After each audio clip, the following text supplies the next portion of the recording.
guys! And welcome back to my YouTube channel! So for today's vlog, tuturuan po namin kayong maglinis po ng gilid ng inyong motor. So dahil sa panahon ngayon, dahil out of budget po tayong lahat at gusto natin makatipid, lalo na sa mga araw dito na talagang hirap po talaga tayo ngayon. So tuturuan po namin kayo sa inyong mga motor, lalo na yung mga scooters, ang ginagamit like Honda Beat, Honda Click, Mio Sporty, Mio Soul, then NMAX, tsaka yung Aerox, at tsaka Mio 125i. Yan, kailangan talaga siya ng maintenance. So dito, tuturuan namin kayo kung paano po ang paglinis po nito para makatipid naman din po kayo. So before that, kung bago ka lang po dito sa ating pong YouTube channel, so huwag po ninyong kalimutan na i-subscribe po ang ating YouTube channel at i-click po ang bell button para po ma-notify kayo sa mga bagong updates po na i-upload po namin para po sa inyo. So, bago po lahat guys, panoorin nyo muna ito.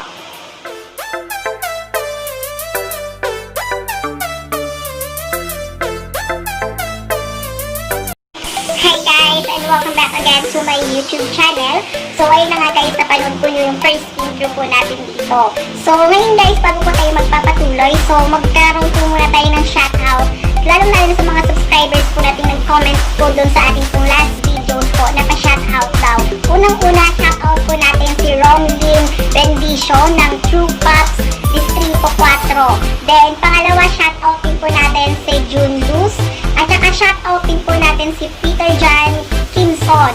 At saka sa kanyang Sniper Club 150 Team Maasin. Sa Leyte yata po din sa ADRG District 4 ng Laguna kay Sir Albert Pinson. So, ayan po, shoutout po tayo. At saka gusto po ninyong mag-shoutout din po dito or mag-request para ma-shoutout po namin kayo. So, i-comment down below nilang po yan. For the next vlog po natin, isa-shoutout po namin kayo. So, tara na, umpisahan na natin ang ating pong tutorial po dito.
One eternity later.